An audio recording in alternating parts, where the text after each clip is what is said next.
உங்கள் favourite TV ஷோக்களை இனி miss பண்ண தேவையில்லை. ZEE5 இல் முற்றிலும் இலவசமாக காணுங்கள், இங்கேயும் எப்பொழுதும். இந்த பிரச்சனைக்கு போய் ஒரு முடிவு கட்டுறேன். டேய் ஐயோ நில்லடா. எங்கடா கூட்டிட்டு போற? அம்மா, என்னால வந்த பிரச்சனைய நானே முடிச்சு வைக்கிறேன். வா.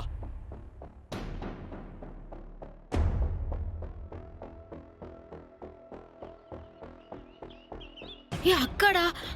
அக்கா அக்கா என்னாச்சு? டேய் எதுக்குடா தமேந்தி இங்க கூட்டிட்டு வந்திருக்க? அம்மா ப்ளீஸ்மா, கொஞ்ச நேரம் எல்லாரும் அமைதியா இருங்க. நான் தமயந்தி கிட்ட கொஞ்சம் பேசணும்.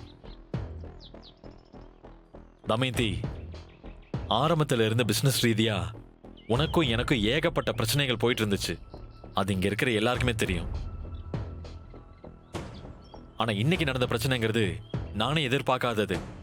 பல பேர் பார்க்கிற ஒரு போட்டியில ஃப்ராடு பண்ணி தான் உன்னை ஜெயிக்கணுங்கிற எந்த அவசியமும் எனக்கு இல்லை. அதுவும் நான் கடவுளா மதிக்கிற சாப்பாட்டுல உப்பள்ளி கொட்டுறதெல்லாம் நான் கனவுலையும் நினைச்சு பார்க்காத ஒண்ணு. இதெல்லாம் என்ன சந்தேகப்படுறவங்க எல்லார்கிட்டையும் போய் என்னால சொல்லிட்டு இருக்க முடியாது. என் வீட்டில் இருக்கிறவங்களே என்ன சந்தேகமா பார்க்கும்போது மற்றவங்கள என்ன குற்றவாளியா பார்க்கறதுல எந்த ஆச்சரியமும் இல்லை. எங்க நான் தான் உங்க மேல எனக்கு எந்த சந்தேகமும் இல்லைன்னு சொல்லிட்டேன்லங்க. அப்புறம் ஏங்க இப்படி பேசிட்டு இருக்கீங்க? நீ சந்தேகப்படலைனாலும் வெளியில சொல்லனாலும் உன் உள் மனசுக்குள்ள அப்படிதானே இருக்கும். இப்போ என்னதான் சொல்ல வரீங்க? இங்க பாரு, இந்த போட்டியில் நீ எதுக்காக கலந்துகிட்ட? நீ ஜெயிச்சு இந்த மெஸ்ஸை மீக்கணும் தானே கலந்துகிட்ட. இப்ப நானே இந்த மெஸ்ஸை திறக்கிறேன். எவன் வந்தாலும் பரவாயில்ல, என்ன பிரச்சனை வந்தாலும் பரவாயில்ல, நான் பாத்துக்கிறேன். உன்னோட மெஸ்ஸை நீயே எடுத்துக்கோ, நீயே நடத்து. இதுல எவனும் தலையிட முடியாது.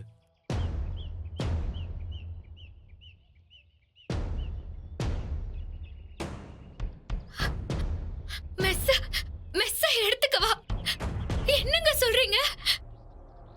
அப்போ அந்த இன்வெஸ்டர் இல்ல, அவனோட அப்பனே வந்தாலும் எனக்கு கவலை இல்லை. இனிமே இந்த மெஸ் உன்கிட்ட மட்டும்தான் இருக்கும். உன்னோட மெஸ்ஸை நீயே எடுத்துக்கோ. என்னங்க சொல்றீங்க? அந்த இன்வெஸ்டர் உங்களை சும்மா விடுவாரா? என்னால உங்களுக்கு எதுக்குங்க தேவையில்லாத பிரச்சனை? இத நான் உனக்காக செய்யறேன் நினைக்காத, எனக்காக செய்யறேன். என் மேல விழுந்து இருக்கிற அந்த பழிய துடைக்க முயற்சி பண்றேன், அவ்வளவுதான். இந்த போட்டி நேர்மையா நடந்து ஒருவேளை நீ ஜெயிச்சிருந்தா இந்த மெஸ் உனக்கு கிடைச்சிருக்கும்ல. அப்படி நீ ஜெயிச்சிட்டதாவே நினைச்சுக்கிட்டு இந்த மெஸ் எடுத்துக்கோ. வேண்டாங்க, சொன்னா கேளுங்க. கண்டிப்பா அந்த இன்வெஸ்டர் உங்களை சும்மா விட மாட்டாரு. என்ன பண்ணிடுவார் அந்த இன்வெஸ்டர்? தலை சீவிடுவாரா? என்ன மிஞ்சி மிஞ்சி போனா என்னோட ப்ராஜெக்ட்டுக்கு இன்வெஸ்ட்மெண்ட் பண்ண மாட்டேன்னு சொல்ல போறாரு, அவ்வளவுதானே. சொன்னா சொல்லிட்டு போட்டோம். நானே இந்த மெஸ்ஸை திறக்கிறேன், என்ன பண்றாருன்னு பார்த்துடலாம்.